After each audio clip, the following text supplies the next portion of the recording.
Hey, Pat McCardle with Polaris here, coming to you with episode 3 of Shop Talk. Today we're going to get into talking about control and suspension on the Pro XP. So, first thing we're going to cover is travel. Two ways to talk about it, wheel travel and usable travel. What the heck are those? So on this Pro XP, we got 17 inches of wheel travel in the front, 20 inches of usable. We got 20 inches of wheel travel in the back, 22 inches of usable. So, I got a jack sitting out here so I can show you what the heck this means. But wheel travel is pretty simple. It's basically, if you measure from the top of the stroke of the wheel to the bottom as the suspension goes up and down, count the number of inches, that's what you got. As we look at usable travel, that's where things get a little bit different here. So we gotta jack this vehicle up till the tires are just coming off the ground, and then we can show you what this actually looks like. So if we busted out a tape measure now, and we measured from the bottom here of the skid plate down to the bottom of the tire. So if we go from here up, we've got 20 inches of travel on this rig, of usable travel. And the reason that that's important on a Pro XP and most razors is that if we lifted this tire all the way up and got it to full compression, what you'd see is that the rubber actually stays below the main frame. So we're actually using the squish of the tire in counting into that total number. So why do you care about usable travel? Well, the nice part is it keeps the skid plate off the ground when you're riding on trails. And what you don't want to have happen is to be slapping the bottom of the frame on the ground, because that load then is going to transfer right up to you as a driver, and you're going to get the infamous spine tingler. And anybody that's ever experienced that, maybe on an older machine with less travel, you know that at the end of the day, you're just going to get beat up and not feel as comfortable and not be ready to enjoy some dinner with your friends and family. So some of the feedback we got at Polaris and Razor on the spring and shock package on Pro XP was from guys that put a ton of accessories on their vehicles, right? So they loaded up coolers and storage and roofs and panels and audio equipment and bumpers. And what happened? They started squatting the back end of these down. So the guys, the engineering team, took it upon themselves to go actually do a retune on the spring setup. Let me show you this for a second. So this is actually basically the setup that we ran for the first couple years on Pro XP. So you can see we got a big beefy mainspring and we got a smaller tender spring above it. And what would happen is as you loaded this shock down, that tender would start to squat down and collapse a little bit at standard ride height, and you'd actually start to lose some ground clearance. Well, with this new setup, you can actually see that we've still got a beefy mainspring. We've actually got a stronger tender spring, and then there's a tiny helper spring that's stacked up at the top. And a lot of people think of this as just a spacer, but let me jack this machine up so that you can actually see what that thing's doing. So as we go here, you'll start to see that that tender will open up and the helper will actually open up.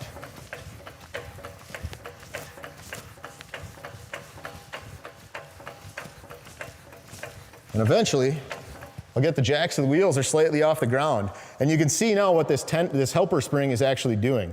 It's basically taking up any of the slack, so when the mainspring and the tender are fully extended, that they're not rattling around and you'd have to worry about something falling off of this spring stack.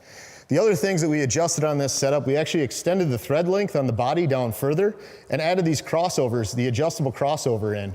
So this is actually the point where we transfer load between the tender spring and the mainspring as the coupler here rides up against that crossover point. So why do you care about this whole new shock and spring setup? So right, we got new valving in the shock, extended the threads, added that crossover. Well, the nice thing is that you're actually going to maintain better ground clearance now, especially as you load up with your accessories and weight in the back of this machine. So you're going to maintain better ground clearance as you go, keeping it closer to that factory setting. Without having to worry so much about the back end maybe hitting the ground when you got a heavily loaded vehicle and you're riding on rough terrain. So for those of you who maybe had that complaint in the past, you know, this new setup that came out just at the beginning of the calendar year 22 here is a really nice setup with the mainsprings in the back, the tenders, and that helper up top to keep everything in its place. All right, so there's a few different shock technologies that we've actually run on Pro XP. Including what we've got with this live valve technology from Fox on the Dynamix model on the Ultimate trim that we've got here. Cool thing about this shock, not only does it have that triple spring package with crossover we talked about, but inside it's got a bottom out cup. So this is basically the anti-bottoming technology from Fox, so that when that shock compresses all the way down, it doesn't hit hard on the bottom. It actually slows it down in that last amount and does the same thing on the rebound stroke. On the sport and premium models, we actually have something called a spiral groove technology now. So if you looked at the inside of the shock body, there's almost like rifle boring that's drilled around it to give some position sensitivity. So as the shock compresses down, it basically gets stiffer and stiffer as it goes, not just relying on the spring to do that, but actually inside the shock itself. If you go back to previous model years, we actually ran the Walker-Evans needle shocks. Big difference there, it's kind of a one size, and then as you get close to bottoming that shock down, there's a needle that sticks out. The piston actually is hollow to allow oil to bypass the piston, and then as that piston gets into the needle, it actually restricts the flow and forces everything through the piston itself, which basically gives you that anti-bottoming, similar to the bottom-out cup technology on this Fox shock, and also gives you that anti-kick technology on the rebound stroke of that shock. So there's a lot of cool tech that goes into these, and I think next we'll jump into the Dynamix and show you some stuff on the screen. So jumping in on Dynamix, what the heck is it and how does it work? Well, Dynamix is a pretty cool technology that Polaris helped invent and develop back originally on the model year 18 Razor XP Turbo. That first model kind of had our Gen 1 technology. So I'll say a similar mechanical shock package, dual spring, had the bottom out cups, but was pretty basic from an electronics point of view, but for its time was really impressive.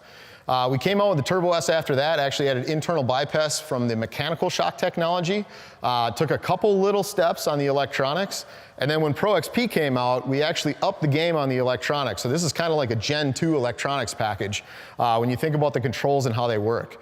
So some of the cool things that we've got here that you don't see on previous models, we've got the steering controls built in on the right side, so you can actually adjust your mode with your right hand without taking your thumb off the wheel. So you got up, down, and that red X button.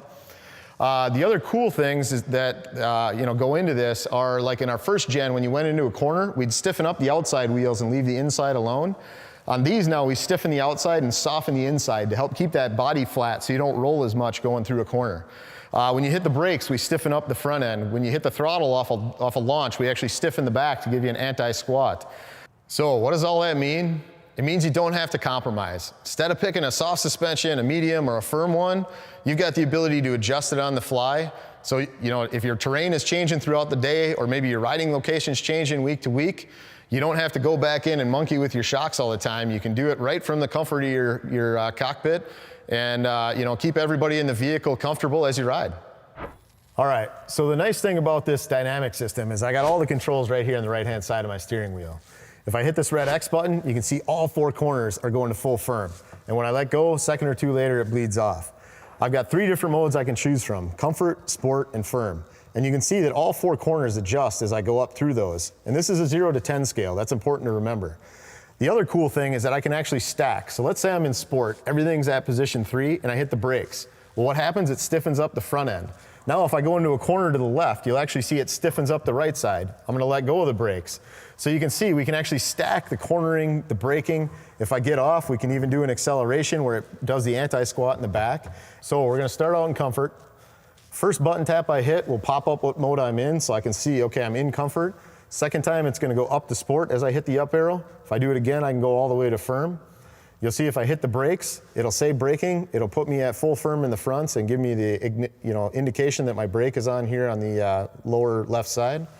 If I hit the red X button, you'll see all 4 go to full firm. And this is good both when I'm going fast and I see like a real rough spot coming, or even when you're going slow, say rock crawling, you need a little extra ground clearance. It'll actually almost jack the vehicle up. So it's nice when you're maybe dropping off a small ledge and you don't want the front end to hit too hard. You can just hold that button down, ride through it, and it'll stay full firm until you let go. The other thing you can do, you can actually see the accelerator position. So as I modulate the pedal, you can see it going up and down. And when I get to full throttle, you'll actually see the acceleration and the anti-squat kick in. As we go, we can also stack those modes, and real time as you're driving, you can actually adjust those modes down in comfort, sport, and firm. And you can see because I'm accelerating, cornering, it's stacking these modes. If I got off the throttle and hit the brake, it would go up, do the same the other way. So really cool tech. It's doing all this stuff in the background for you, but really easy, simple, intuitive controls right here on the steering wheel. When do you want to use each mode? That's a question I get asked a lot. Somebody that's new, never had Dynamix, should I be riding in comfort? Should I be riding in sport, maybe firm? And the easy thing I like to tell people is start out in comfort and kind of see what it's like. So hit that button all the way down till you see that big green C, And this is gonna basically take as much compression out of those shocks on all four corners as we can do, but it'll still give you, that anti-dive when you hit the brakes. It'll still give you the anti-squat when you're accelerating off the line. You'll still get the cornering, as you turn the steering wheel into a corner. If you start adding another passenger, or you start driving at faster speeds a little more aggressively, or the terrain's getting a little more rough, that's when you're gonna wanna bump up to sport. So I tend to ride in sport a lot, and comfort actually. And then when I get into really rough or really aggressive driving, really rough terrain, that's when I'm gonna bump it up to firm. When I need the most compression out of those shocks to begin with, and the fastest reaction of things like breaking into a steering event for a corner, it's gonna be a little quicker reacting in the higher modes for sport and firm than it is when you're down in comfort. Comfort's really good for like cruising back to the trail, or like starting off for the day where you're kind of just getting yourself warmed up. Or if you just want, a peaceful ride with you and your riding partner, a lot of times I'll ride in comfort all day long if I'm just cruising wooded trails up here in the Midwest. So the nice part is though, when I get to different spots in the terrain and I want to change it, super easy, tap a couple buttons and I'm ready to go for the next one. So let me jump out of the cockpit here and just kind of explain to you guys a little bit, if you didn't have Dynamix, what would it take to set up your shocks? Well, the reality here is you do have spring preload adjustment, so you can crank down the top of the springs if you got a heavily loaded unit to maintain that factory ground clearance. We also talked about those adjustable crossover rings, so if you need to, you can go in and turn that crossover ring and adjust the point that it's going to transition from the tender to that beefy mainspring. But if you have one of the sport or premium models, you're going to have a spiral groove with a QS3, a quick adjustment with 3 position settings on it. So you basically are going to have full soft, kind of medium, and full firm. And generally speaking, we ship it in the middle position. It's kind of all around use, so whether you got multiple people, one guy, whatever. When I like to ride, I tend to start at the most soft position if I got mechanical shocks and work my way from there. Because I'm probably not going to start out riding super hard if I don't know what the vehicle is set up for. If you've got a machine where you've got it heavily loaded with accessories, you got a lot of weight in that thing, especially if you've got a 4-seater and maybe you're going to carry 4 people a lot, then I'd actually start by adjusting the spring preload to go along with the weight of the vehicle. And usually that's going to be a pretty minor adjustment where you're going to maybe add a few tenths of an inch. All the information's in your owner's manual for basically every model we build on how to do that spring preload adjustment, but do that first. And then you're going to get into adjusting the clicker on your shocks. So usually, start in the middle and then either turn it down or turn it up. But again, like the Dynamix, I can do that on the fly. I don't have to stop, get out of my machine, turn all 4 corners, get back and keep going, which is painful for you as a driver, but it sucks even worse for your passengers that got to sit there and wait while you're monkeying around with your vehicle. When you go back to the older model years of Pro XP, then we actually had clickers on the Sport and Premium that had 16 positions where you'd start in the middle and kind of for every passenger you add, you'd typically go up 2 clicks on all 4 corners. But you can really play around with that and adjust it to your liking. A lot of times what I hear from people is, hey, my machine's not riding as good as it was new. I'll literally walk up, crank it back to the factory settings, send them off. They'll come back and be like, whoa, man, what'd you do here? And I'll be like, well, you had the fronts at one setting, the backs were at another, and the left and right side were different. No wonder it rode terribly because they were all misadjusted. So the biggest thing you can do if you do have passive shocks, make sure you start with all 4 corners the same, especially side to side.